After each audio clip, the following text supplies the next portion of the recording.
To Xylem. എല്ലാവരും Christmas എക്സാമിന് prepare ചെയ്തിരിക്കുകയാണല്ലോ. അപ്പൊ നിങ്ങൾക്കായിട്ട് വളരെ ഇമ്പോർട്ടന്റ് ആയിട്ടുള്ള ഒരു കാര്യമായിട്ടാണ് മിസ് ഇന്ന് വന്നിരിക്കുന്നത്. നമ്മുടെ പ്ലാന്റ് ഹോർമോണുകൾ അല്ലെ സസ്യ ഹോർമോണുകൾ. നമ്മുടെ 3ാം പാഠത്തിൽ നിന്ന് കൂടുതൽ ചാൻസിൽ വരാൻ ചോദിക്കുന്ന ഒരു ക്വസ്റ്റ്യൻ, അതായത് ക്രിസ്മസ് എക്സാമിന് എന്തായാലും ചോദിക്കാൻ ചാൻസ് ഉള്ള ഒരു ക്വസ്റ്റ്യൻ എന്ന് പറയുന്നതാണ് ഈ ഒരു ഭാഗം. അപ്പൊ നമുക്ക് ഹോർമോൺസ് ഒന്ന് വേഗം നോക്കിയാലോ. നമുക്ക് അവിടെ ഏതാനും ഹോർമോണെന്നും അതിന്റെ ഫംഗ്ഷനും മാത്രമേ പഠിക്കാനുള്ളൂ. അപ്പൊ അതിന്റെ പേര് ആദ്യം നല്ല വൃത്തിയിൽ പഠിച്ചു വെക്കണം. അത് മാത്രമല്ല അതിന്റെ കൂടെ അതിന്റെ പോയിന്റ് ആയിട്ട് അതിന്റെ ഫംഗ്ഷൻ അല്ലെങ്കിൽ ധർമ്മവും പഠിക്കേണ്ടതാണ്. അപ്പൊ നോക്കിക്കേ, ഒന്നാമതായിട്ട് നമുക്ക് പഠിക്കാനുള്ള ഹോർമോൺ ആണ് ഓക്സിൻ എന്ന് പറയുന്ന ഹോർമോൺ. ഏതാണ് ഓക്സിൻ? ഓക്സിന്റെ ധർമ്മം അല്ലെങ്കിൽ ഫംഗ്ഷൻസ് എന്ന് പറയുന്നത് എന്താണ്? Cell growth, cell elongation, promoting the growth of terminal bud, fruit formation. അല്ലെ, നോക്കിക്കേ എന്തൊക്കെയാണ് സെല്ലുകൾ വളരാൻ വേണ്ടി സഹായിക്കുന്നത് ഹോർമോൺ എന്ന് പറയുന്ന ഓക്സിൻ ആണ്. അതുപോലെ തന്നെ അതിന്റെ ഇലോങ്ങേഷൻ, സെല്ല് ഡെവലപ്പ് ചെയ്ത് ഇലോങ്ങേഷൻ, തണ്ടിനൊക്കെ വളർച്ച വെക്കാൻ, നീളം വെക്കാൻ ആര് സഹായിക്കുന്നു? ഓക്സിൻ ആണ് സഹായിക്കുന്നത്. കോശ ദീർഘീകരണം, കോശ വളർച്ച. പിന്നെ the growth of terminal buds, അഗ്രമുകുളം. അതായത് ഓരോ ചെടി വളരുമ്പോൾ അതിന്റെ ടിപ്പ് പോർഷൻ എന്ത് ചെയ്യാൻ, വളരാൻ വേണ്ടി, ടിപ്പ് എപ്പിക്കൽ ടെർമിനൽ ആയിട്ടുള്ള ഒരു ബഡ് എന്ത് ചെയ്യാൻ, വളരാനായിട്ടും ഓക്സിൻ ആണ് സഹായിക്കുന്നത്. And also fruit formation. ഏതാണ്? ഫലത്തിന്റെ വളർച്ച, ഫലം രൂപീകരണത്തിന് ആരാണ് സഹായിക്കുന്നത്? നമ്മുടെ ഈ ഒരു ഓക്സിൻ ആണ് സഹായിക്കുന്നത്. അത് വിട്ടു പോകരുത്. ഇതിന്റെ കൂടെ ചിലപ്പോൾ തെറ്റിദ്ധരിക്കപ്പെടാം. അപ്പം ഫലം രൂപീകരിക്കാൻ സഹായിക്കുന്നത് ഓക്സിൻ ആണ് എന്ന് പ്രത്യേകം ഓർത്ത് വെക്കേണ്ടതാണ്, മറന്നു പോകരുത്.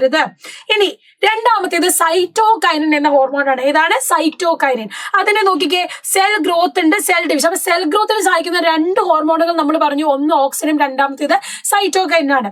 അവിടെ നമ്മൾ പറഞ്ഞത് എന്താണ്? ഇലോങ്ങേഷൻ ആണ് കൂടുതൽ സഹായിക്കുന്നെങ്കിൽ ഇവിടെ എന്താണ്?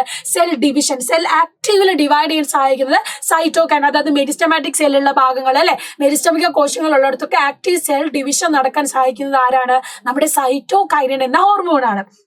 അതേപോലെ തന്നെ സെൽ ഡിഫറൻഷിയേഷനും, ഓരോ സെല്ലുകളും ഡിവൈഡ് ചെയ്ത് അതിൽ നിന്ന് പ്രത്യേകമായിട്ട് റൂട്ട്, സ്റ്റെം, അതിൽ നിന്ന് പാരങ്കൈമ, ടിഷ്യൂസ് ഓരോന്നും ഡിഫറൻഷിയേറ്റ് ചെയ്ത് ഓരോ ഫംഗ്ഷനിലേക്ക് കടക്കാൻ പോകുന്നതും ആരുടെ സഹായത്താലാണ്? സൈറ്റോകൈനിൻ എന്ന ഹോർമോണിന്റെ സഹായത്താലാണ്. സോ കോശ വളർച്ച, കോശ വിഭജനം, കോശ വൈവിധ്യവൽക്കരണം. ഓക്കെ അല്ലേ? ഓർത്തല്ലോ. ഇനി ജിബെറലിൻ എന്ന് പറഞ്ഞ ഹോർമോൺ ആണ് നമ്മൾ അടുത്ത പഠിക്കുന്നത്. അതും എന്ത് ചെയ്യുന്നു?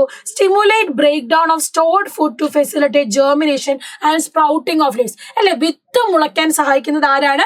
ജിബെറലിനാണ്. അതായത് അതിന്റെ ഉള്ളിലുള്ള സമ്പ്രദായത്തെ വിഘടിപ്പിച്ച് അതിൽ നിന്ന് വിത്ത് മുളയ്ക്കാൻ സഹായിക്കുന്നത് നമ്മുടെ ജിബെറലിനാണ്. അതുപോലെ തന്നെയോ ഇല വിരിയൽ, സ്പ്രൗട്ടിംഗ് ഓഫ് ലീഫ്. അപ്പൊ ലീഫ് ഉണ്ടാവാനും വിത്ത് മുളയ്ക്കാനും ആരാ സഹായിക്കുന്നത്? ജിബെറലിനാന്ന് ഓർക്കുക. അപ്പം ഒരു പ്ലാന്റ് ഉണ്ടാവുന്ന പാടെ ആരാണ് ഏറ്റവും കൂടുതൽ ആക്റ്റീവ് ആവുന്നത്? ജിബെറലിനാണ് എന്ന് ഓർത്ത് വെക്കുക.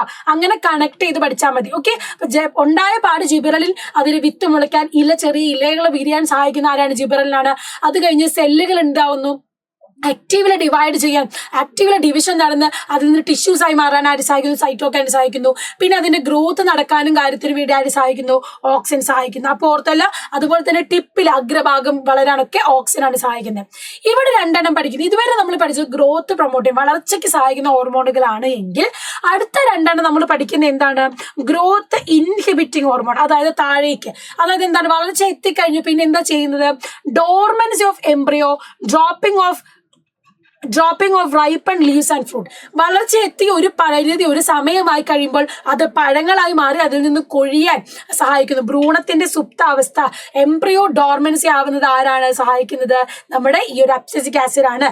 അതുപോലെ തന്നെ പാകമായി ഇലകൾ, കായ്കൾ പൊഴിയാൻ സഹായിക്കുന്നത് അബ്സിസിക് ആസിഡ്. അതേപോലെ തന്നെ സഹായിക്കുന്ന ഒന്നാണ് എന്ത്? എത്തിലീൻ എന്ന് പറഞ്ഞ ഹോർമോൺ. അതെന്താ ചെയ്യുന്നത്? ഇലകൾ പഴുക്കാനും അതുപോലെ തന്നെയോ amount of ethylene causes dropping of leaves and fruit. അല്ലെ, ഇതേപോലെ ഇലയും പൂക്കളും പഴങ്ങളും ഒക്കെ കൊഴിയാൻ സഹായിക്കുന്നത് ആരാണ്? നമ്മുടെ ഈ ഒരു എത്തിലിൻ എന്ന ഹോർമോൺ. അത് മാത്രമല്ല, റൈപ്പണിങ്, ഫ്രൂട്ട് റൈപ്പൺ ചെയ്യാൻ സഹായിക്കുന്നത് ആരാണ്? എത്തിലീൻ ആണെന്ന് ഓർത്ത് നോക്കുക. അപ്പൊ അത് ആ ഒരു വ്യത്യാസമാണ് എത്തിലീനും അബ്സിസിക് ആസിഡ് ഉള്ളത്. ഇല കൊഴിയുന്നതും പൂക്കൾ കൊഴിയുന്നതും പഴങ്ങൾ കൊഴിയാനും 2 പേരും സഹായിക്കുന്നുണ്ട്.